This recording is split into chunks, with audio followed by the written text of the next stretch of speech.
Hello students, how are you? I hope you all are well. So आज हम start करने वाले हैं the very important topic of physics that is kinematics. Kinematics में हम क्या क्या पोर्शन कवर करने वाले हैं उसका 1-2 मिनट का ब्रीफ ले लेते हैं जिससे आपको पता लगे कि काइनेमेटिक्स में कौन कौन से सेक्शंस आते हैं। तो देखो काइनेमेटिक्स में हम सबसे पहले स्टडी करेंगे यूनिफॉर्म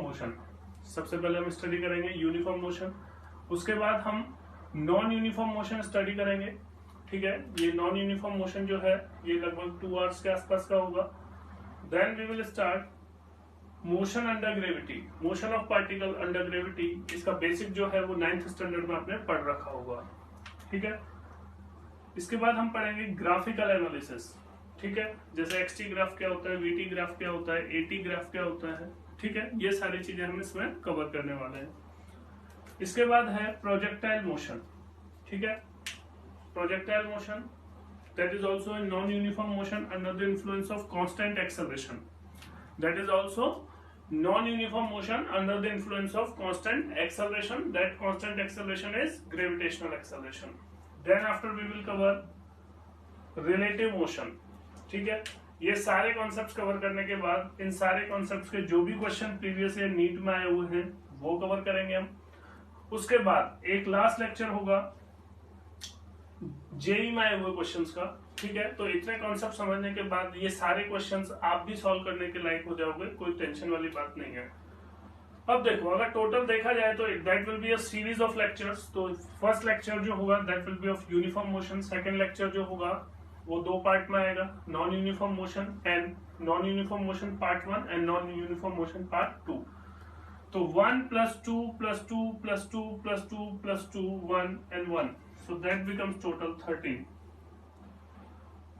hours। 13 hours के अंदर हम पूरा काइनेमेटिक्स कवर करेंगे विथ ऑल पॉसिबल क्वेश्चंस। ठीक है, 13 आवर्स के बाद आप इतने कैपेबल हो जाओगे कि आप जेई मेंस और नीट के क्वेश्चन खुद सॉल्व कर दोगे, सारे जो भी प्रीवियस ईयर में आए हुए हैं या जिस टाइप के क्वेश्चंस नीट में और जेई में पूछे जाते हैं। ठीक है, so we can start with uniform motion today in this lecture। so आपको आज के लेक्चर में हम यूनिफॉर्म मोशन स्टडी करेंगे। उसके बाद ये सीक्वेंस, ये पूरी सीरीज जो है काइनेमेटिक्स की वो आने वाली है। तो आप सबसे पहले चैनल को सब्सक्राइब कर लो जिससे आपको सारे नोटिफिकेशंस आते रहे। ठीक है, that is physics by DC sir.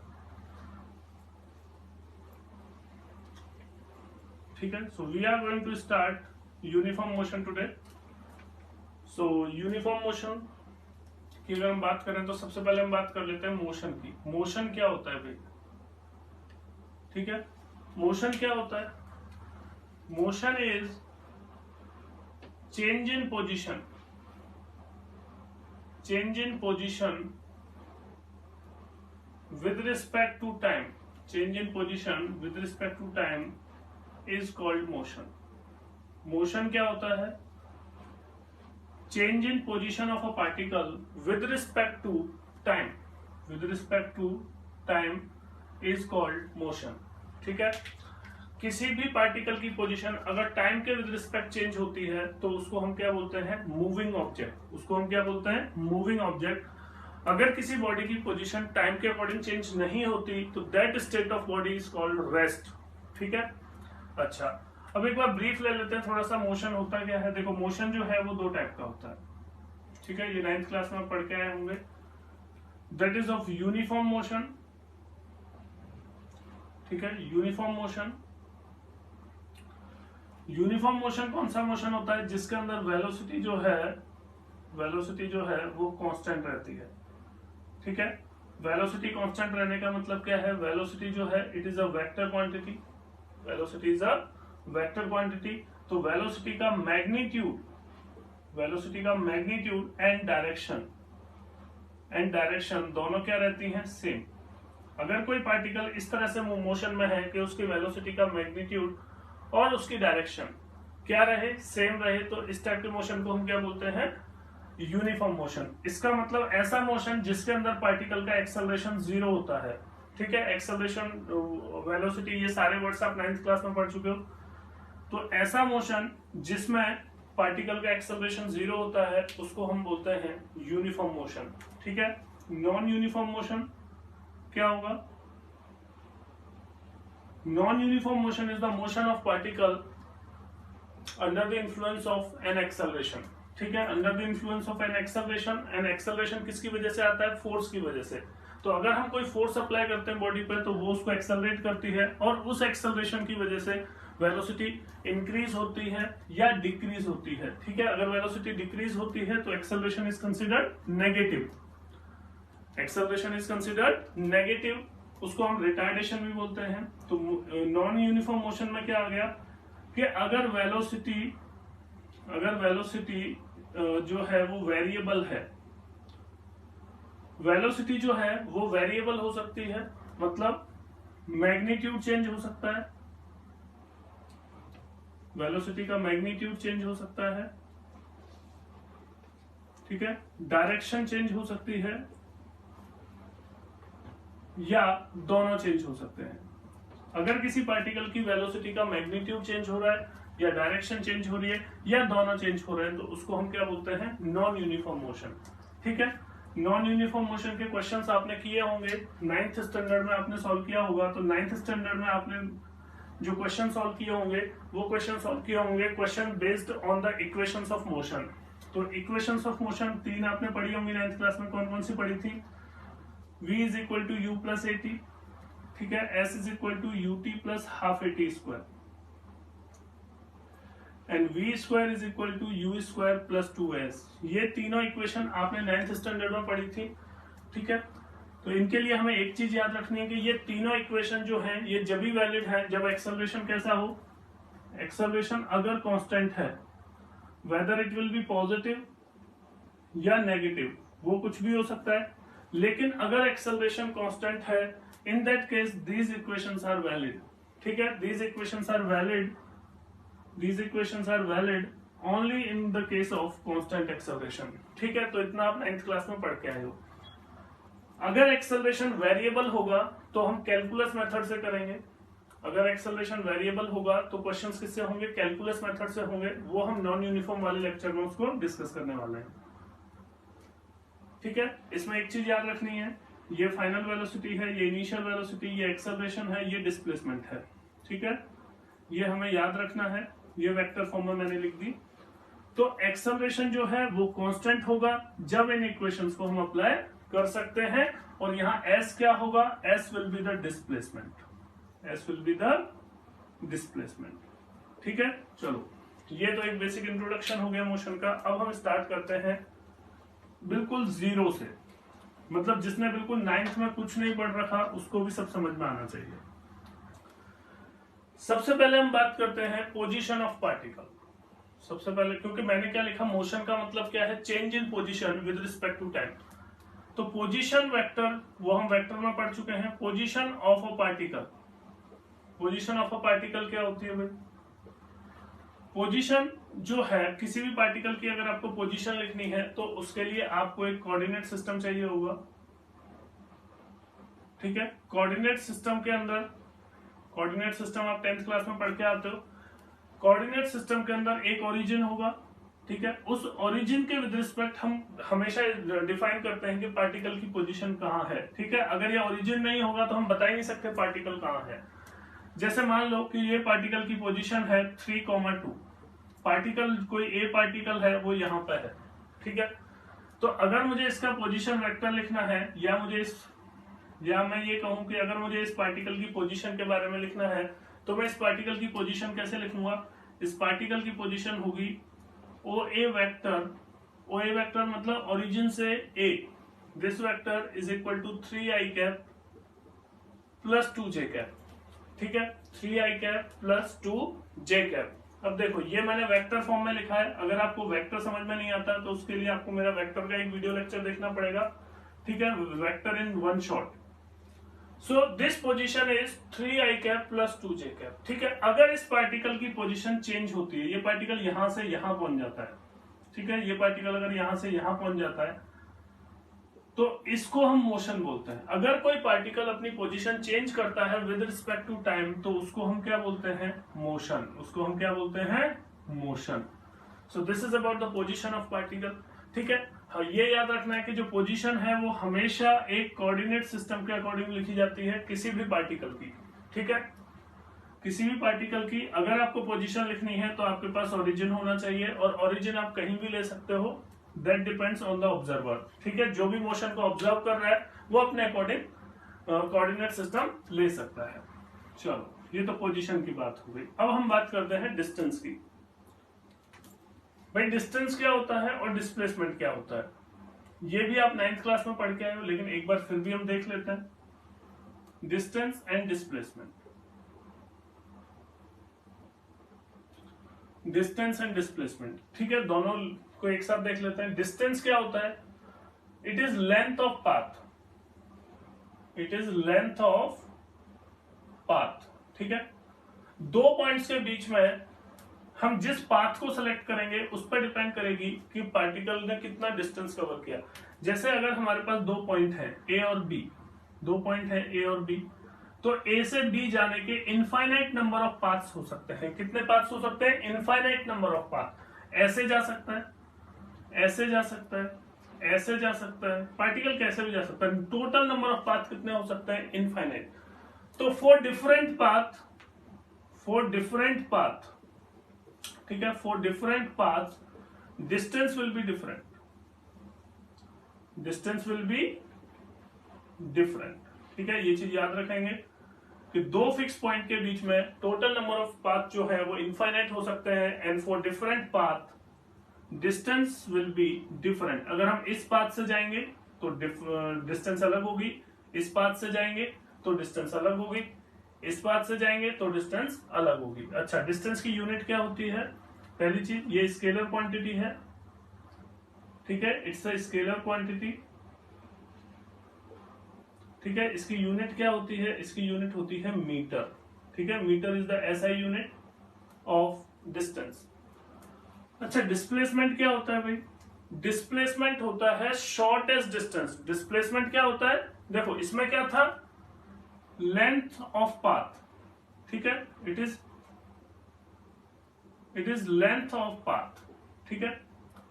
अगर हम किसी भी ए पॉइंट से बी पॉइंट पर जा रहे हैं तो उसमें पाथ की जो लेंथ है उसको हम डिस्टेंस बोलते हैं। लेकिन डिस्प्लेसमेंट क्या होता है? डिस्प्लेसमेंट होता है shortest distance between initial point and final point, ठीक है। दो फिक्स पॉइंट की हम बात कर रहे हैं, तो एक इनिशियल पॉइंट हो गया और एक फाइनल पॉइंट हो गया। तो shortest distance, that is shortest distance between initial point and final point, ठीक है। So shortest distance between initial point and final point is called displacement. अच्छा, दूसरी इंपॉर्टेंट चीज क्या है?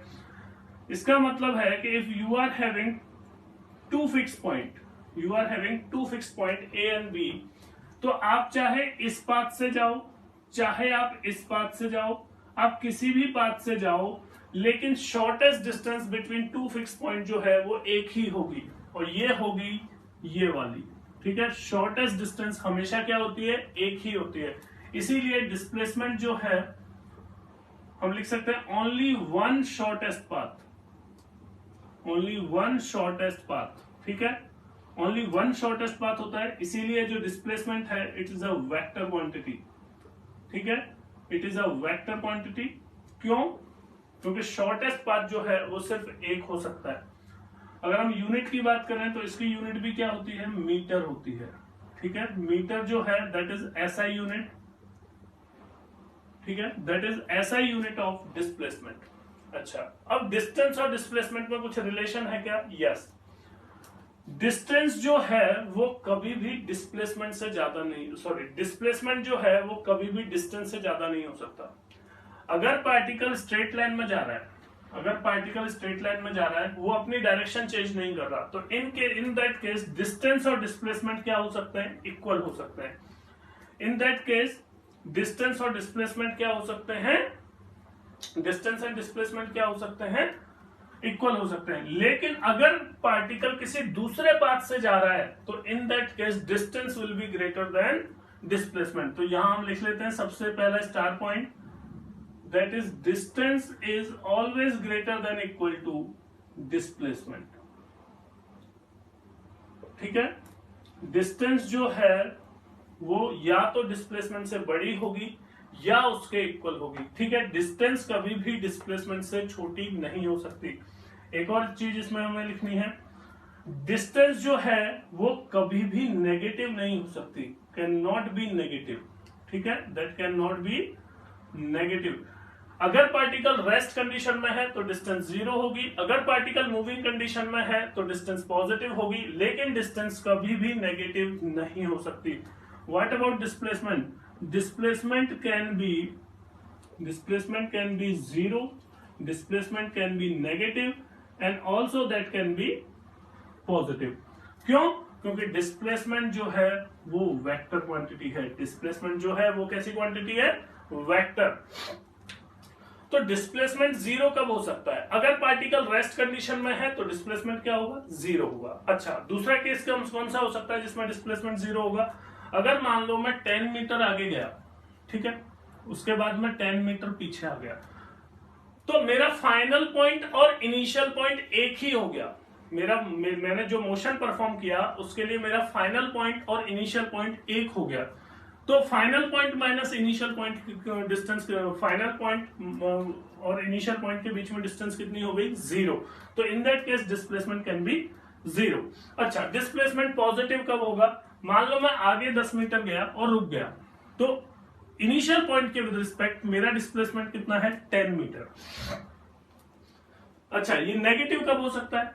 अगर मान लो मैं आगे गया 10 मीटर, उसके बाद मैं पीछे चला गया 20 मीटर, ठीक है, तो जो मेरा इनिशियल पॉइंट है उसके विद रिस्पेक्ट मेरा डिस्प्लेसमेंट कैसा है? नेगेटिव। एक और स्टार याद रखना, नेगेटिव वर्ड जो है फिजिक्स में, नेगेटिव वर्ड जो है वो फिजिक्स में उसका मतलब होता है ऑपोजिट। उसका मतलब क्या होता है? ऑपोजिट।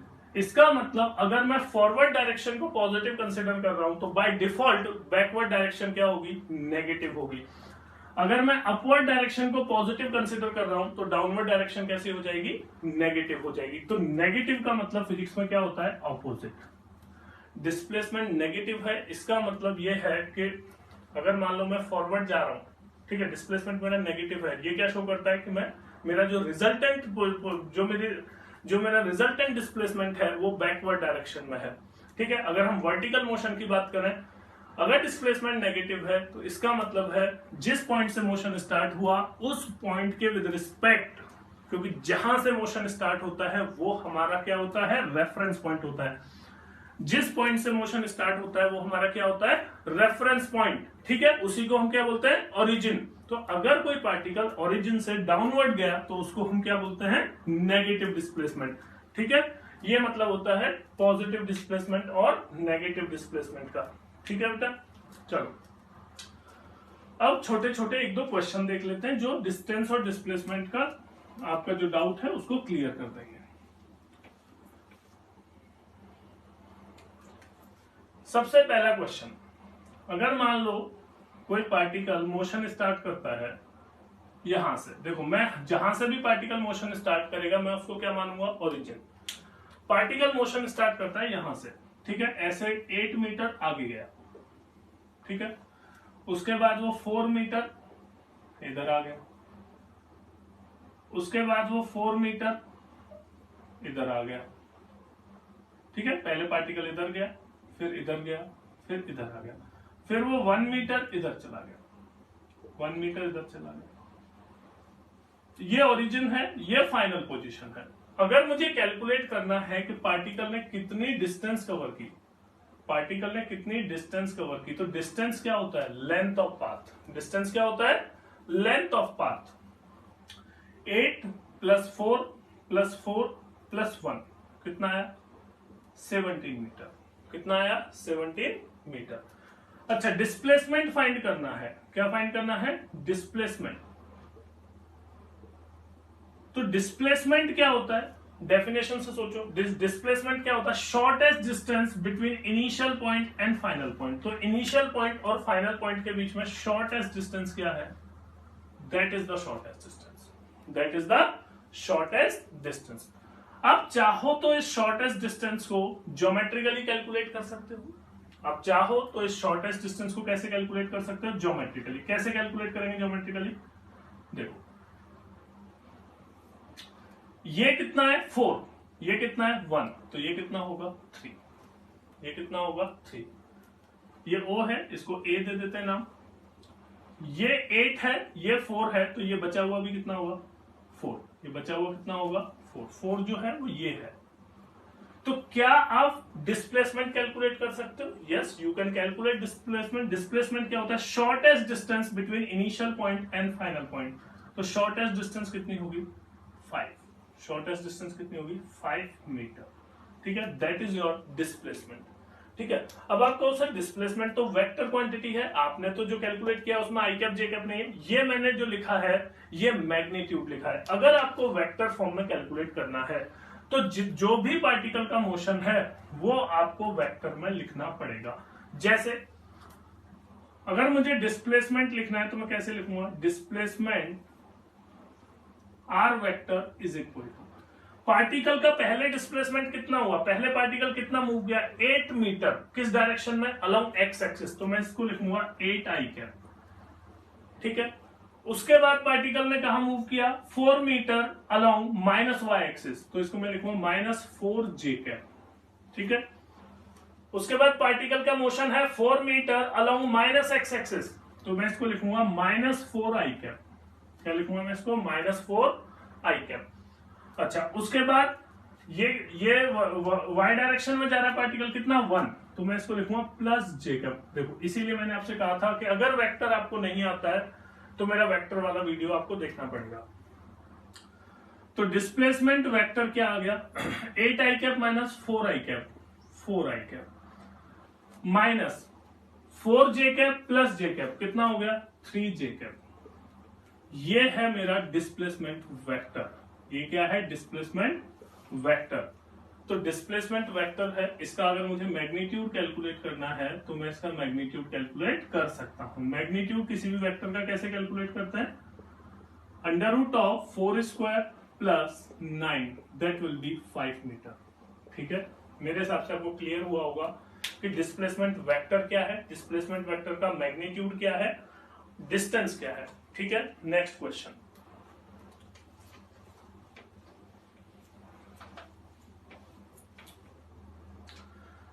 अगर मान लो पार्टिकल जो है वो सर्कुलर पाथ पे मूव कर रहा है, पार्टिकल जो है वो कहां मूव कर रहा है, सर्कुलर पाथ पे। जैसे मान लो ये सर्कुलर पाथ है, इसकी रेडियस जो है वो स्मॉल आर है, इसकी रेडियस कितनी है small r, and that is the centre of the circular path.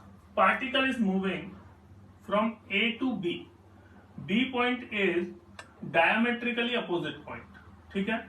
Particle is moving like this, ठीक है, वो इस तरह से मूव कर रहा है और पार्टिकल कहां पहुंच गया ए से बी। तो अगर पार्टिकल ए से बी गया, ए से बी गया वाया सी, ठीक है, particle is moving A to B via C, ठीक है, ए टू बी पार्टिकल का मोशन है वाया सी। तो डिस्टेंस कितना होगा डिस्टेंस मैंने आपको बताया, डिस्टेंस क्या होता है लेंथ ऑफ पाथ। तो इस पाथ की लेंथ क्या होगी, दिस इज सेमी सर्कल। अगर ये पूरा सर्कुलर पाथ कंप्लीट करता तो कितना डिस्टेंस कवर करता, 2 pi r, because 2 pi r is the circumference of the circular path. अगर ये डायमेट्रिकली अपोजिट पॉइंट पे मूव कर रहा है तो कितना डिस्टेंस कवर करेगा, सेमी सर्कल बनेगा, तो that distance will be pi r, that distance will be pi r. अच्छा, अगर मैं बात करूं डिस्प्लेसमेंट की,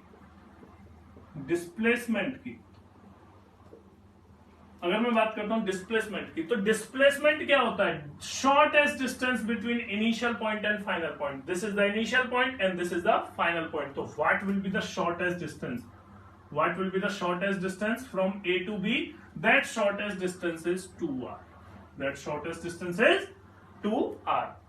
अच्छा, अगर पार्टिकल पूरा साइकिल कंप्लीट करता, ठीक है, मतलब पार्टिकल ए से वापस ए पे आता, पार्टिकल ए से वापस ए पे आता via C B and D, ठीक है, ए से घूम के वापस ए पे आता, बीच में कौन कौन से पॉइंट मिलते हैं उसको, सी, बी और डी। तो डिस्टेंस कितना कवर करता पार्टिकल, ठीक है, अभी डिस्कस किया हमने, कितना डिस्टेंस कवर करता, 2πr।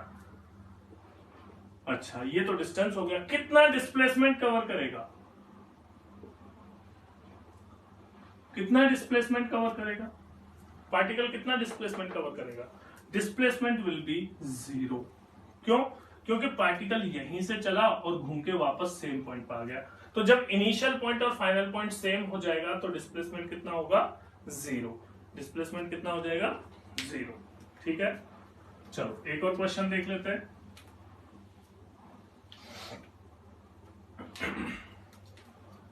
जैसे मान लो कि ये कोई रिम है, ठीक है, ये कोई रिम है,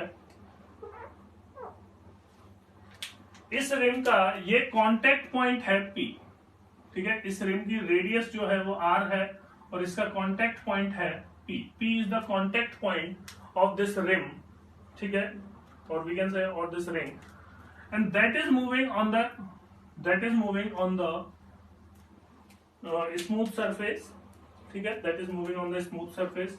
इसको एक ही कलर में बना देते हैं, ठीक है। अगर आपसे पूछा जाए कि what will be the displacement, question is what will be the displacement, what will be the displacement of point P, of point P, what will be the displacement of point P when it rotate half cycle, when it revolve half cycle on the floor, ठीक है, इस floor पे half cycle move करेगा without slipping, ठीक, without slip, ठीक है, इस pay slip नहीं होना चाहिए, स्लिप होगा तो क्या होगा, ये आधा हाफ रिवॉल्यूशन के बाद ये पॉइंट P ऊपर पहुंच जाएगा, अगर ये स्लिप होगा तो। अगर ये स्लिप नहीं होगा तो इसका मतलब ये ऐसे इस पर चलेगा, ऐसे, ठीक है, इसको ऐसे धक्का देते जाओ तो ऐसे घूमता जाएगा, तो आफ्टर हाफ रिवॉल्यूशन ये पॉइंट कहां पहुंच जाएगा, आफ्टर हाफ रिवॉल्यूशन ये पॉइंट P कहां पहुंच जाएगा, यहां पहुंचेगा। अगर ये इसी जगह स्लिप करता तो ये जो है ये पॉइंट सीधा यहां से यहां पहुंच जाता, ये व्हील जो है वो आगे रोटेट नहीं होता, ये व्हील जो है वो आगे रोटेट नहीं होता, इसीलिए मैंने लिखा विदाउट स्लिपिंग, ठीक है। अच्छा, तो अगर ये पॉइंट P यहां से यहां पहुंच गया, ठीक है, अगर ये पॉइंट P यहां से यहां पहुंच गया तो इसका डिस्प्लेसमेंट कितना होगा। आपसे क्वेश्चन में क्या पूछा है, डिस्प्लेसमेंट पूछा है, क्या पूछा है, डिस्प्लेसमेंट। तो डिस्प्लेसमेंट क्या होता है, डिस्प्लेसमेंट होता है शॉर्टेस्ट डिस्टेंस, डिस्प्लेसमेंट क्या होता है, shortest distance between initial position and final position. Initial position और फाइनल पोजीशन की जो बीच की डिस्टेंस है उसी को तो हम क्या बोलते हैं, डिस्प्लेसमेंट। तो this distance you have to calculate, this distance you have to calculate. तो भाई ये वाली डिस्टेंस कितनी होगी, यहां से लेके यहां तक की ये डिस्टेंस कितनी होगी, व्हील कितना चलाया आगे, हाफ रिवॉल्यूशन, तो हाफ साइकिल चलाए तो हाफ साइकिल में कितना हॉरिजॉन्टल डिस्टेंस कवर करेगा, pi r equal to the semi circle, ठीक है। अगर पूरा साइकिल कंप्लीट कर लेता तो कितना हॉरिजॉन्टल डिस्टेंस कवर करता है, ये 2 पाई आर, कितना हॉरिजॉन्टल डिस्टेंस कवर करता है, ये 2 पाई आर, और ये पॉइंट कहां आ जाता, नीचे, ठीक है, 2 पाई आर डिस्टेंस कवर करता है और ये पॉइंट P कहां जाता, नीचे। लेकिन हाफ रिवॉल्यूशन कवर किया है, इन द हाफ रिवॉल्यूशन और we can say in the half cycle ये P पॉइंट जो है ये ऊपर पहुंच गया, और जो हॉरिजॉन्टल डिस्टेंस कवर की व्हील ने वो कितनी कवर की, पाई आर, तो पॉइंट P ने भी पाई आर डिस्टेंस कवर की होगी। अच्छा, ये डिस्टेंस कितनी होगी, ये क्या है, diameter, that is 2r, diameter कितना होगा, 2r।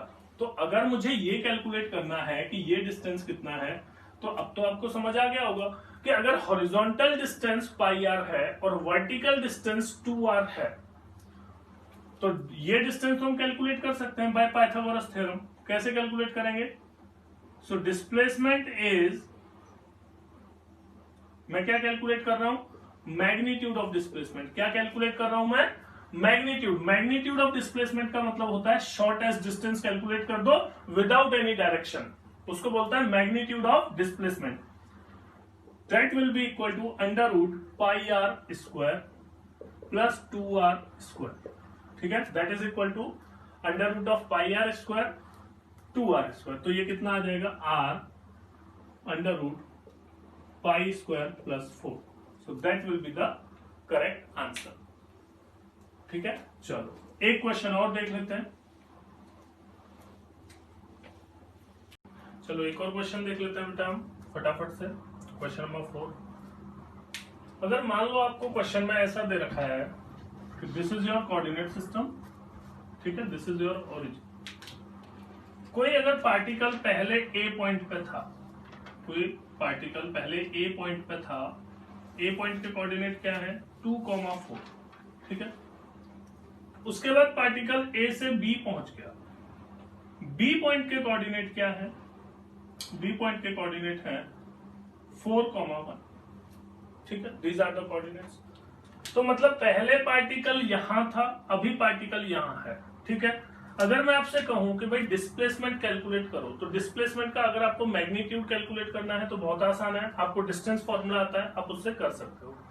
तो देखो, this is the position of a vector, this is the position of a vector, तो इसको हम क्या बोलेंगे O A vector. O A vector मतलब ओरिजिन से ए की तरफ जो वेक्टर है that is O A vector. This is the position vector of point A. यहां से पार्टिकल कहां पहुंच गया बी पॉइंट पे, तो this is O B vector, this is O B vector, this is the position of final point. तो what will be the displacement vector या what will be the displacement, question is that find displacement, find displacement, ठीक है। तो displacement कैसे find करेंगे, तो देखो ये इनिशियल पोजीशन, ये फाइनल पोजीशन, तो डिस्प्लेसमेंट क्या होगा, that will be the displacement, that will be the displacement. इसको मैं क्या लिखूंगा, इसको मैं लिखूंगा ए बी वेक्टर। क्या लिखूंगा मैं इसको, ए बी वेक्टर, मतलब ए से बी की तरफ जो वेक्टर जा रहा है, ये क्या है मेरा डिस्प्लेसमेंट वेक्टर। ये ए बी वेक्टर क्या है, displacement vector from initial point two final point. देखो अगर मुझे इस क्वेश्चन को कैलकुलेट करना है तो मैं इसका पहले डिस्प्लेसमेंट वेक्टर कैलकुलेट करूंगा and then after I will calculate magnitude of displacement. कैसे कैलकुलेट करेंगे, देखो यहां आपको एक ट्रायंगल दिख रहा है, O A vector, A B vector, O B vector. अब देखो यहां हम ट्रायंगल रूल लगा सकते हैं। According to the triangle rule, two vectors are in the same order and third vector is in opposite order, third vector is in opposite order. तो हम ऐसे लिख सकते हैं O A vector plus A B vector, O A vector plus A B vector minus O B vector is equal to 0, क्योंकि O B vector का order क्या है, ओ ए और ए बी से अपोजिट है। तो ए बी वेक्टर क्या आ जाएगा, A B vector is equal to O B vector minus O A vector. अच्छा एक्चुअल में ये आ क्या गया, देखो ये क्या है डिस्प्लेसमेंट वेक्टर, ये क्या है डिस्प्लेसमेंट वेक्टर, ओ बी क्या है final position, this is the position vector of final point, ठीक है, and O A vector this is the position vector of initial point, ठीक है। तो बात तो एक ही है। अगर मैं आपसे कहता फाइंड डिस्प्लेसमेंट तो आप सीधा लिख सकते थे बी वेक्टर माइनस ए वेक्टर, बात तो एक ही है। तो अब मैं अगर इसको लिखना चाहूं तो ओ ए वेक्टर कितना होगा, O A vector this is the position vector of point A, that is 2i cap plus 4j, that is 2i cap plus 4j cap. अच्छा ओ बी वेक्टर कितना होगा, ओ बी वेक्टर होगा 4i cap plus j cap, O B vector कितना होगा 4i cap plus j cap. तो आपको displacement calculate करना है तो final position minus initial position. अगर आपको ये ट्रायंगल लॉ इतना सब कुछ याद नहीं रखना है, आपको सिर्फ समझाने के लिए बताया ये, आपको सिंपली क्या लिख देना है, A B vector that is displacement vector is equal to final position मतलब दिस माइनस इनिशियल पोजीशन। तो 4i cap minus 4i cap plus j cap minus initial position 2i cap plus 4j cap. इसको मैं solve करूंगा तो ए B vector क्या मिलेगा मुझे, ए B vector मिलेगा 2i cap minus 3j cap. ये क्या मिला मुझे, डिस्प्लेसमेंट वेक्टर। ये मुझे क्या मिला है, डिस्प्लेसमेंट वेक्टर। देखो वर्ड्स पे ध्यान दो, this is position vector of point A, this is position vector of point B, this is final point, this is initial point. A B vector is displacement vector. अच्छा, अगर answer में magnitude पूछा है तो magnitude आप निकाल सकते हो। किसी भी वेक्टर का मैग्नीट्यूड कैसे निकालते हैं, इस तरह से under root of a x square plus a y square. तो 4 प्लस 9 कितना आ जाएगा भाई, ये आ जाएगा √13। कितना आ जाएगा, √13। तो these are the question based on the distance and displacement. मेरे हिसाब से आपको बहुत अच्छे से क्लियर हो गया होगा। चलो अब समझते हैं स्पीड एंड वेलोसिटी। ठीक है, स्पीड एंड वेलोसिटी। तो भाई स्पीड क्या होती है और वेलोसिटी क्या होती है। ठीक है, ये दोनों थोड़े थोड़े सेम सेम सी है। ठीक है, जैसे डिस्टेंस और डिस्प्लेसमेंट है वैसे ही क्या है, स्पीड एंड वेलोसिटी। तो देखो बेटा, सबसे पहला स्पीड। स्पीड क्या होती है, speed is defined as the rate of change in distance, rate of change in distance with respect to time. Rate of change in distance with respect to time is called speed. इसकी unit क्या होती है, इसकी unit होती है metre पर second. इसकी unit क्या होती है, मीटर पर सेकंड।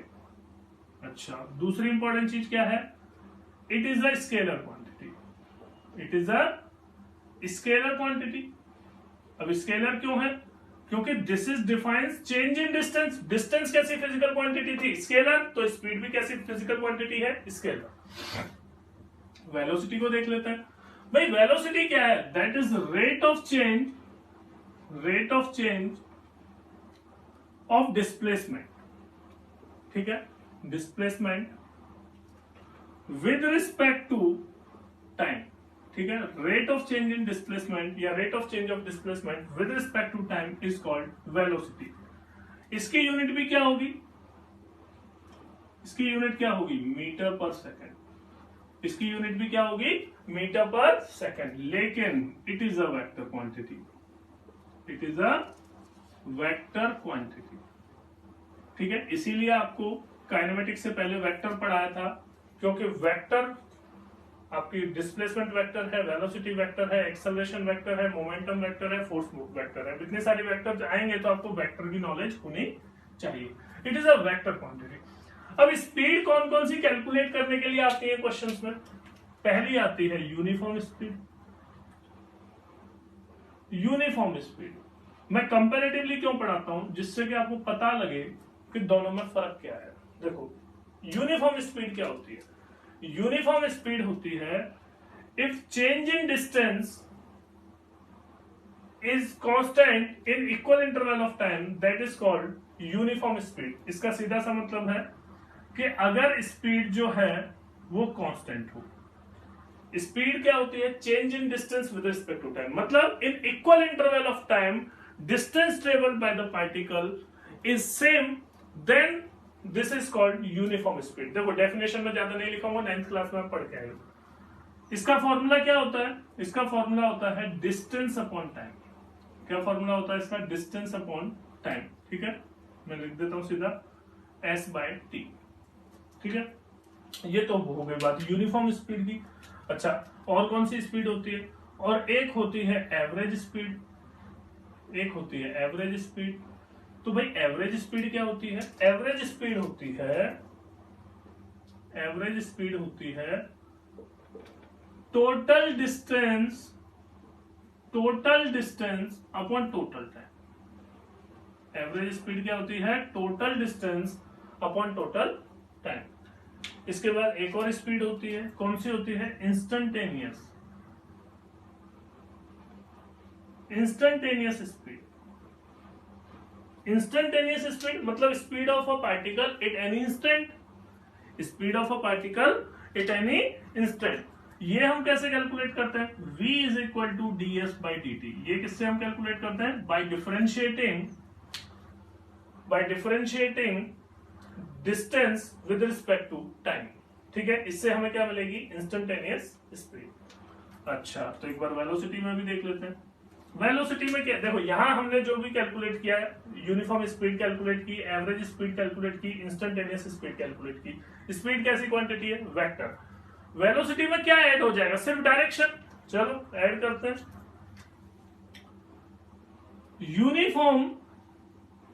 Uniform velocity. तो भाई यूनिफॉर्म वेलोसिटी क्या होता है? When change in displacement in equal interval of time is same. मतलब पार्टिकल पहले सेकंड में 2 मीटर जाता है, तो दूसरे सेकंड में भी 2 मीटर जाएगा, तीसरे सेकंड में भी 2 मीटर आगे जाएगा, उसको हम क्या बोलते हैं? Uniform velocity. इसमें इंपॉर्टेंट बात क्या है कि velocity is equal to displacement upon time. देखो मैंने यहाँ वेक्टर लगा दिया। वेक्टर का मतलब क्या है कि velocity is a vector quantity and S is not distance, S is displacement upon time.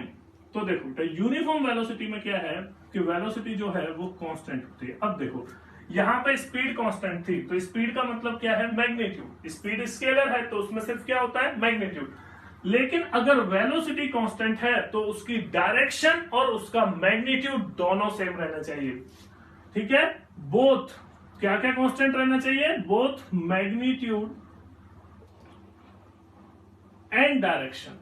ठीक है, अगर मैग्नीट्यूड और डायरेक्शन दोनों सेम है, दोनों कांस्टेंट है, तो उसको हम बोलते हैं यूनिफॉर्म वेलोसिटी। अच्छा, एवरेज वेलोसिटी क्या होता है? ठीक है, ये सारे कॉन्सेप्ट आप 9th में पढ़ के आए हो, जस्ट एक रिवीजन चल रहा है। ठीक है, फर्स्ट लेक्चर में एवरेज वेलोसिटी क्या होती है? देखो एवरेज स्पीड क्या होती है? Total distance upon total time. तो एवरेज वेलोसिटी क्या हो जाएगी? एवरेज वेलोसिटी हो जाएगी, एवरेज वेलोसिटी उसको हम इस तरह से लिखते हैं, या फिर हम उसको ऐसे लिख सकते हैं, एवरेज। एवरेज वेलोसिटी क्या होती है? टोटल डिस्प्लेसमेंट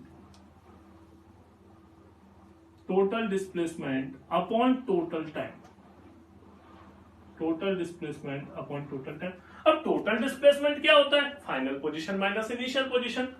तो टोटल डिस्प्लेसमेंट एवरेज वेलोसिटी क्या हो जाएगी? चेंज इन डिस्प्लेसमेंट, मतलब final position minus initial position को हम क्या बोलते हैं? Change in position. ठीक है, चेंज इन पोजीशन, ठीक है, change in displacement upon interval of time. Delta T total time जो होता है, it's a interval of time. अच्छा, इसके बाद तीसरी कौन सी होगी? जैसे इंस्टेंटेनियस स्पीड होती है वैसे यहां क्या होगी? Instantaneous velocity. Instantaneous velocity.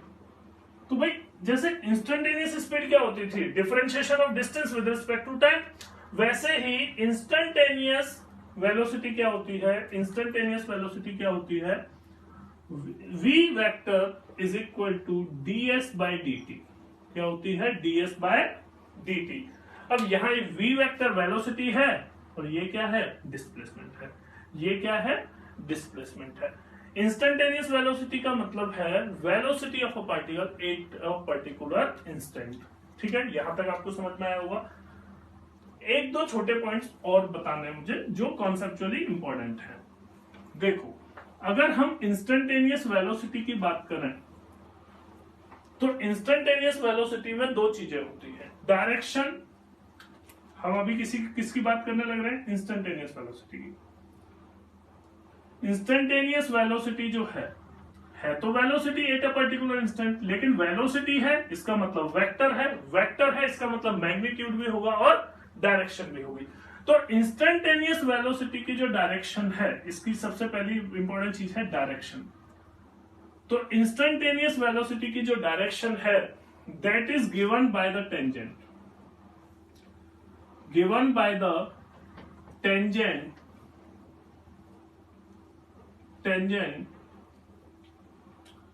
ठीक है, एट एनी पॉइंट। ठीक है, जिस पॉइंट पे हमें वेलोसिटी की डायरेक्शन कैलकुलेट करनी है उस पॉइंट पे हम टेंजेंट ड्रॉ करेंगे and that tangent will show you the direction of instantaneous velocity. अब ये पॉइंट ऊपर से निकल जाता है, इसका मतलब क्या है? इसका मतलब ये है कि अगर पार्टिकल को आपने ऐसे प्रोजेक्ट कर दिया, पार्टिकल को आपने ऐसे फेंक दिया, ठीक है, तो अब पार्टिकल का पाथ ऐसा है, पार्टिकल का पाथ कैसा है, path is parabola, path is parabolic, ठीक है, पार्टिकल का पाथ पैराबोलिक है।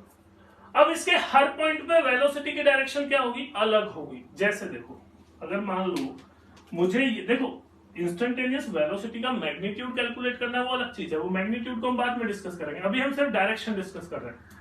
तो देखो, अगर मुझे इस पॉइंट पे देखना है कि वेलोसिटी की डायरेक्शन कहां है, तो मैं क्या करूंगा, इस पॉइंट पे टेंजेंट ड्रॉ कर दूंगा।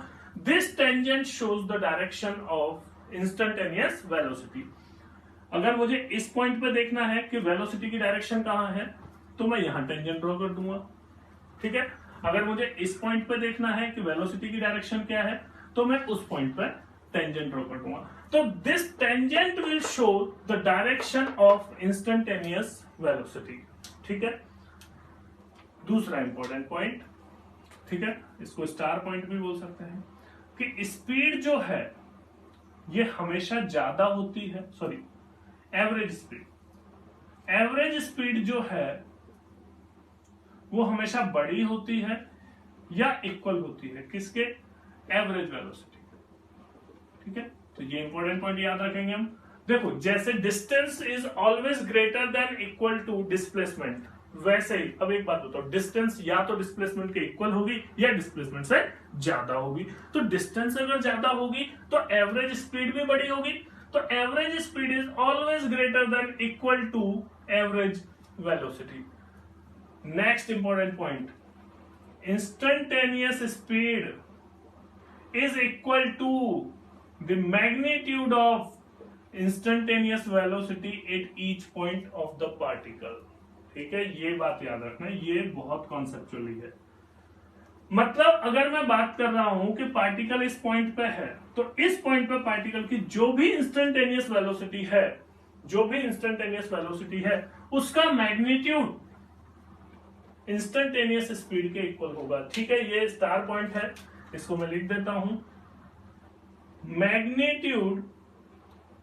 Magnitude of instantaneous velocity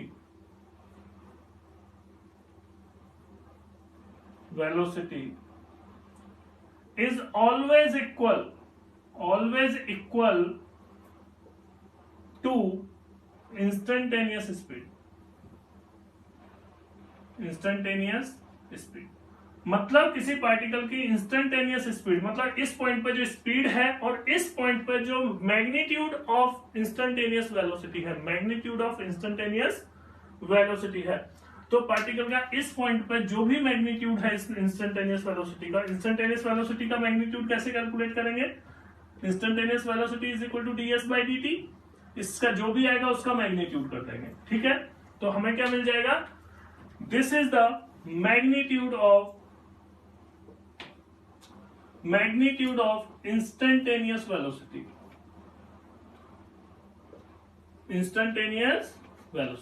this is the magnitude of instantaneous velocity। तो इंस्टेंटेनियस वेलोसिटी का जो मैग्नीट्यूड होता है और इंस्टेंटेनियस स्पीड जो होती है वो हमेशा क्या होती है, सेम होती है, हमेशा क्या होती है, सेम। देखो, यहां इंस्टेंटेनियस की बात चल रही है, यहां एवरेज की बात चल रही है, ध्यान रखना दोनों पॉइंट अलग अलग है। Average speed is always greater than और equal to average velocity, but instantaneous speed is equal to magnitude of instantaneous velocity always, ठीक है। एक तो ऑलवेज याद रखना, एक इंस्टेंटेनियस वेलोसिटी इंस्टेंटेनियस स्पीड के इक्वल होती है। इंस्टेंटेनियस वेलोसिटी की जो डायरेक्शन है, जिस इंस्टेंट पे आप कैलकुलेट कर रहे हो या जिस पॉइंट पे आप कैलकुलेट कर रहे हो, तो उस पार्टिकल के पाथ पे किस पे टेंजेंट बनाना है, उस पार्टिकल के पाथ पे आप टेंजेंट बना दो। जिस पॉइंट पे भी आपको ये कैलकुलेट करना है कि वेलोसिटी की डायरेक्शन क्या है, तो उस पॉइंट पे टेंजेंट ड्रॉ कर दोगे, that tangent will gives you the direction of instantaneous velocity. इसका एक और एग्जांपल लेते हैं, बहुत ज्यादा जो यूज होता है।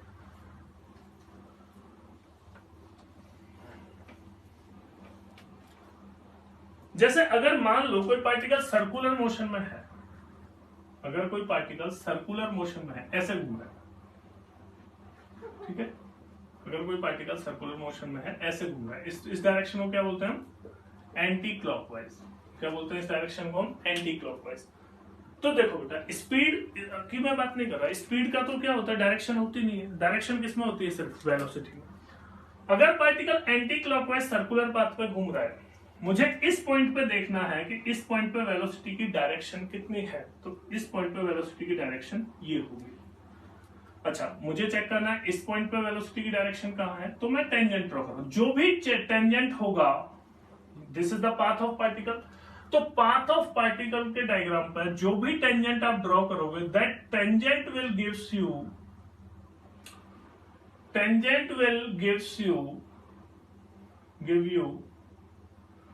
डायरेक्शन ऑफ वेलोसिटी, ठीक है। मेरे हिसाब से पॉइंट समझ में आ गया होगा। यहां पे वेलोसिटी की डायरेक्शन ये है, यहां वेलोसिटी की डायरेक्शन ये है, यहां वेलोसिटी की डायरेक्शन ये है। तो अगर पार्टिकल यहां पे है तो मैं इसको लिख सकता हूं वी आई कैप, अगर पार्टिकल यहां पे है तो मैं इसको लिख सकता हूं वी जे कैप, पार्टिकल अगर अपर मोस्ट पॉइंट पे है तो मैं इसको लिख सकता हूं वी माइनस आई कैप, ठीक है। अगर पार्टिकल यूनिफॉर्म स्पीड से घूम रहा है, अगर पार्टिकल यूनिफॉर्म स्पीड है, यूनिफॉर्म सर्कुलर स्पीड है, सर्कुलर मोशन है, अगर कोई पार्टिकल यूनिफॉर्म सर्कुलर मोशन में है तो क्या होता है, तो उसकी स्पीड जो है वो यूनिफॉर्म है। स्पीड क्या है, यूनिफॉर्म, लेकिन वेलोसिटी कैसी है, नॉन यूनिफॉर्म। वेलोसिटी कैसी है, नॉन यूनिफॉर्म। अब आप बोलोगे सर वेलोसिटी चेंज कहां हो रही है, देखो यहां वी आई कैप है, यहां वी जे कैप है, वेलोसिटी का मैग्नीट्यूड चेंज नहीं हो रहा। यूनिफॉर्म सर्कुलर मोशन में वेलोसिटी का जो मैग्नीट्यूड है वो सेम रहता है, लेकिन वेलोसिटी कैसी क्वांटिटी है, वेक्टर, तो उसमें मैग्नीट्यूड के साथ साथ क्या होती है, डायरेक्शन, लेकिन उसकी डायरेक्शन जो है वो चेंज हो रही है। आप डायग्राम में देख सकते हो, आप किसी भी पॉइंट पर टेंजेंट बनाओगे, टेंजेंट जो है वो हर पॉइंट पर अलग डायरेक्शन शो करेगा। तो when particle is moving in the uniform circular motion, then its speed is uniform and magnitude of velocity is same, but the direction changes. अगर वेलोसिटी की डायरेक्शन चेंज होती है तो वो वेलोसिटी नॉन यूनिफॉर्म वेलोसिटी होती है। वो velocity कैसी होती है, नॉन यूनिफॉर्म वेलोसिटी। आपको यहां से एग्जैक्ट आइडिया लग गया होगा कि वेलोसिटी जो है वो वेक्टर क्वांटिटी है, और अगर पार्टिकल का पाथ हमें पता है, सर्कुलर है या पैराबोलिक है या जो भी है, तो उस पाथ में हम जिस भी पॉइंट पर डायरेक्शन हमें देखनी है वेलोसिटी की, तो उस पर हम टेंजेंट ड्रॉ कर देंगे। This tangent will give you the direction of velocity, ठीक है।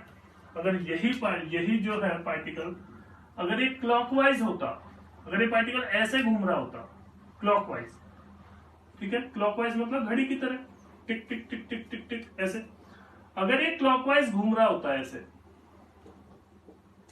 तो डायरेक्शन कैसे निकालते हैं, इस पॉइंट पर टेंजेंट कैसे बनेगा, इधर, क्योंकि इधर जा रहा है पार्टिकल, पार्टिकल की टेंडेंसी क्या है मूव करने की, इस डायरेक्शन में। इस पॉइंट पर टेंजेंट किधर कैसे बनेगा, ऐसे। तो this is the direction of velocity, and direction of velocity changes in the uniform circular motion also. अब मैंने कहा कि ये नॉन यूनिफॉर्म सर्कुलर मोशन है, तो भाई नॉन यूनिफॉर्म सर्कुलर मोशन है तो इसका मतलब इसमें एक्सेलरेशन होगा। तो इसमें कौन सा एक्सेलरेशन होता है, इसमें होता है सेंट्रीपेटल एक्सेलरेशन। सेंट्रीपेटल मतलब पेट की तरफ, मतलब अंदर की तरफ। ये जो सेंट्रीपेटल एक्सेलरेशन होता है ये क्या करता है, वेलोसिटी की सिर्फ डायरेक्शन चेंज करता है। ये जो सेंट्रीपेटल एक्सेलरेशन है ये क्या करता है, only change the direction. Centripetal acceleration जो है वो कभी भी वेलोसिटी का मैग्नीट्यूड चेंज नहीं करता। ये कॉन्सेप्ट हम पढ़ेंगे लॉज ऑफ मोशन में, न्यूटन्स लॉ ऑफ मोशन, ठीक है। तो अभी इसको यहीं रोक देते हैं। So these are the concepts of uniform circular motion. Each and every concept I have discussed here. अब देखो इसके ऊपर 2-3 क्वेश्चंस हम कर लेते हैं जिससे हमें आइडिया लग जाए कि भाई क्वेश्चंस आते कैसे हैं। देखो 2 स्टैंडर्ड क्वेश्चन मैं इसके करवाऊंगा जिससे कि आपको याद रहे। क्वेश्चन नंबर 1, अगर मान लो कोई पार्टिकल है वो फर्स्ट एस डिस्टेंस कवर करता है विथ वेलोसिटी v1, ठीक है। अगर वो नेक्स्ट एस डिस्टेंस कवर करता है विथ वेलोसिटी v2, ठीक है। क्वेश्चन आएगा कि भाई फाइंड एवरेज स्पीड, क्वेश्चन आएगा फाइंड एवरेज स्पीड, ठीक है। कैसे कैलकुलेट करोगे, बहुत सिंपल है। एवरेज स्पीड क्या होता है भाई, एवरेज स्पीड होता है टोटल डिस्टेंस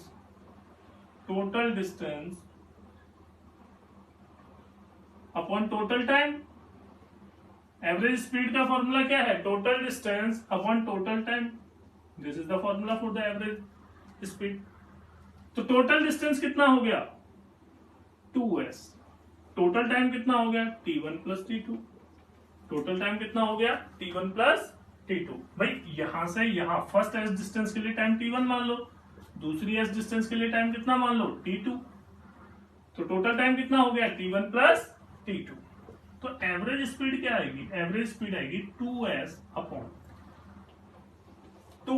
अपॉन t1 कितना आएगा? देखो डिस्टेंस कितनी है? s, स्पीड कितनी है? v1। तो टाइम कितना आएगा भाई? Speed by v1, sorry distance by velocity. भाई वेलोसिटी इज इक्वल टू क्या होता है? v1 is equal to s by t1 होगा। तो टाइम क्या हो जाएगा? Distance upon speed, s by v2। इसको सॉल्व करोगे तो ये आएगा 2 upon 1 upon v1 plus 1 upon v2। इसको मैं सॉल्व करूंगा तो मुझे मिलेगा 2v1 v2 upon v1 plus v2। ठीक है, ये एवरेज वेलोसिटी है। इसको हम एज अ फॉर्मूला भी याद रखेंगे, अब आप बोलो सर इसमें ऐसी क्या स्पेशल चीज है जो इसको एज अ फॉर्मूला याद रखो? देखो क्या है इसमें, अगर कभी भी आपको डिस्टेंसेस सेम दे रखी है, आपको बोला कि भाई for two consecutive equal distances velocity is v1 and v2, find average velocity. आप सीधा फॉर्मूला लगा सकते हो 2v1 v2 upon v1 plus v2। अगर फॉर्मूला याद नहीं है तो यहां से तो आंसर आ ही जाएगा। अगर टू इक्वल डिस्टेंसेस की जगह 3 इक्वल डिस्टेंसेस होते तो s एंड s, अगर 3 इक्वल डिस्टेंसेस होते तो एवरेज वेलोसिटी क्या आती? देखो इसको देखो, अगर 2 इक्वल डिस्टेंसेस थे तो क्या है? 2 upon 1 upon v1 plus 1 upon v2। अगर 3 इक्वल डिस्टेंसेस होते तो क्या आता? 3 upon 1 upon v1 plus 1 upon v2 plus 1 upon v3। अगर 3 इक्वल डिस्टेंसेस होते तो क्या आता? 1 upon 3 divided by 1 upon v1 plus 1 upon v2 plus 1 upon v3। अगर 4 इक्वल डिस्टेंस होते तो क्या आता? 4 upon 1 upon v1 plus 1 upon v2 plus 1 upon v3 plus 1 upon v4, that will be the average velocity। तो मतलब concept क्या है? Concept ये है कि if particle covers consecutive equal distances with velocity v1, v2 and v3। अगर सिर्फ v1 और v2 है तो हम लिखेंगे 2 upon 1 upon v1 plus 1 upon v2, that will be the average velocity। अगर 3 इक्वल डिस्टेंसेस हैं तो हम एवरेज स्पीड लिखेंगे 3 divided by 1 upon v1 plus 1 upon v2 plus 1 upon v3। अगर 4 इक्वल डिस्टेंसेस हैं तो हम लिखेंगे 4 divided by 1 upon v1 plus 1 upon v2 plus 1 upon v3 plus 1 upon v4। ठीक है, तो यहां लेकिन अब देखो 3 या 4 का क्वेश्चन क्या होता है? कम आता है। दो इक्वल डिस्टेंसेस का क्वेश्चन क्या होता है? फ्रीक्वेंटली पूछा जाता है। ये एस डिस्टेंस और ये एस डिस्टेंस, ये दोनों कैसे हैं? यूनिफॉर्म मोशन के। देखो यहां से लेके यहां तक वेलोसिटी कितनी थी? v1। यहां से लेके यहां तक वेलोसिटी कितनी थी? v2। सो क्वेश्चन किस तरह से लिखा होगा कि भाई पहले 10 मीटर इतने टाइम में, पहले 10 मीटर को इतनी वेलोसिटी से कवर किया, नेक्स्ट 10 मीटर को इतनी वेलोसिटी से कवर किया। तो उस 10 मीटर में कंफ्यूज नहीं होना, क्योंकि देखो फॉर्मूला में कहीं भी एस नहीं आया। आप इसको सॉल्व करोगे कॉमन लेके तो एस से एस कैंसिल हो जाएगा। बात समझ में आ रही है? एस से एस क्या हो जाता है? कैंसिल हो जाता है। तो एस का कोई रोल नहीं है। रोल किस चीज का? इक्वल का। रोल किस चीज का है कि ये दोनों डिस्टेंसेस कैसे हैं? इक्वल हैं। सो द एवरेज वेलोसिटी आपको अगर कैलकुलेट करनी है for the consecutive equal distances travelled by the velocity v1 and velocity v2, तो in that case average velocity will be 2 upon 1 upon v1 plus 1 upon v2। ये भी formula याद रखना, ये भी उतना इंपॉर्टेंट है। ठीक है, and that is 2v1 v2 upon v1 plus v2। जैसे देखो अगर मान लो आपको एक बेहद मामूली सा क्वेश्चन दे रखा हो, आपको एक बेहद मामूली सा क्वेश्चन दे दिया कि भाई पार्टिकल जो है ना पहले 1 किलोमीटर तक तो 20 किलोमीटर पर आवर से जाता है। ठीक है, नेक्स्ट 1 किलोमीटर में पार्टिकल 30 किलोमीटर पर आवर से जाता है। आपसे कहा जाए फाइंड एवरेज वेलोसिटी, तो क्या करोगे भाई? Average velocity is equal to 2v1 v2 upon v1 plus v2, so that is 2 into 20 into 30 upon 20 plus 30 50। इससे ये गया, कितना आ गया 24 किलोमीटर पर। अब देखो फॉर्मूला याद रखने का इतना फायदा है कि ये 1 किलोमीटर से आप समझ गए कि दोनों डिस्टेंसेस क्या है, इक्वल है। 1 किलोमीटर, तो आपको समझ आ गया कि इसका कोई रोल नहीं है, ये v1 है, ये v2 है, और कॉन्जिक्यूटिव डिस्टेंसेस जो है वो क्या है, इक्वल है। अगर डिस्टेंसेस इक्वल नहीं होंगे तो हमें फॉर्मूला पता है, कौन सा formula, average speed is equal to total distance upon total time. ठीक है, इसमें एक और स्पेशल क्वेश्चन ले लेते हैं जिसमें डिस्टेंस इक्वल नहीं होगा, उसमें क्या होगा, टाइम इक्वल होगा। जैसे देखो क्वेश्चन नंबर 3, जैसे पार्टिकल जो है वो v1 वेलोसिटी से जाता है t टाइम तक, t मतलब 10 सेकंड हो सकता है, 20 सेकंड हो सकता है, 15 सेकंड हो सकता है। फिर नेक्स्ट t टाइम में उसकी वेलोसिटी कितनी होती है, v2। नेक्स्ट t टाइम में उसकी वेलोसिटी कितनी होती है, v2। अगर आपसे कहा जाए फाइंड v एवरेज मतलब एवरेज स्पीड, तो एवरेज स्पीड क्या होगी, वही total distance upon total time. इस डिस्टेंस को मैं मान लेता हूं, ये कितनी है s1, ये वाली कितनी है s2, तो टोटल डिस्टेंस कितनी हो गई s1 plus s2। Total time कितना हो गया 2t। भाई इस डिस्टेंस को कवर करने में कितना टाइम लगा t, नेक्स्ट डिस्टेंस को कवर करने में कितना टाइम लगा t, तो टोटल टाइम कितना हो गया 2t। अच्छा डिस्टेंस कैसे कैलकुलेट करेंगे, स्पीड दे रखी है, टाइम दे रखा है, s1 इज इक्वल टू क्या होगा v1 into T, v1 into T. s2 क्या होगा v2 into T upon 2t upon 2t। तो एवरेज वेलोसिटी क्या हो गई v1 प्लस v2 बाई 2। अगर मान लो आपको बोला जाए कि for the consecutive equal interval of time, मतलब टाइम का तो कोई रोल ही नहीं है इस फॉर्मूला में, टाइम तो कहीं है ही नहीं। ठीक है, अगर आपको एवरेज वेलोसिटी कैलकुलेट करनी है फॉर दिस स्पेसिफिक कंडीशन, तो इसमें कहीं भी टाइम नहीं है। तो आपको देखना क्या है कि टाइम सेम होना चाहिए। अगर टाइम सेम है, जैसे कि एग्जांपल समझते हैं, अगर मान लो पार्टिकल पहले 10 सेकेंड 20 मीटर पर सेकेंड से मूव करता है, ठीक है, फॉर नेक्स्ट 10 सेकेंड पार्टिकल जो है वो 40 मीटर पर सेकेंड से मूव करता है। ठीक है, ये A से B और ये B से C। अब आपको जो दोनों A और B और C के बीच में जो इक्वल दे रखा है वो क्या दे रखा है, टाइम। आपको ये क्वेश्चन में नहीं दिया हुआ कि A B और B C इक्वल है, ये तो लास्ट केस था। इस केस में आपको क्या दे रखा है कि ये टाइम दोनों क्या है, सेम है, मतलब particle moves from A to B and B to C।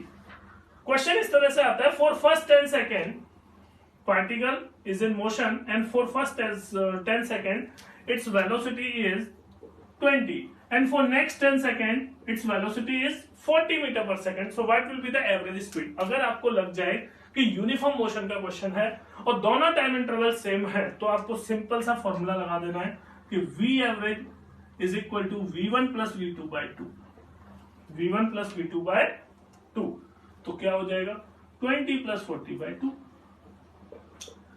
आप बोलो सर याद नहीं आएगा, तो टोटल डिस्टेंस अपन टोटल टाइम तो पता ही है।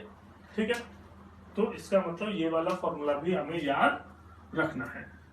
Average velocity is equal to v1 plus v2 by 2, this is applicable when time interval is same. ठीक है, and 2v1 v2 upon v1 plus v2 that is applicable when distance consecutive distances are equal. ये दो point आपको याद रखने हैं। ठीक है बेटा, सो यूनिफॉर्म मोशन के जो बेसिक कॉन्सेप्ट्स है वो लगभग सारे फिनिश हो गए। In the next lecture of this series we will discuss non uniform motion, उसके दो पार्ट्स में आएगी, part 1 and part 2। So subscribe my channel physics by DC sir, जिससे आपको तुरंत नोटिफिकेशन मिलता रहे। Thank you very much.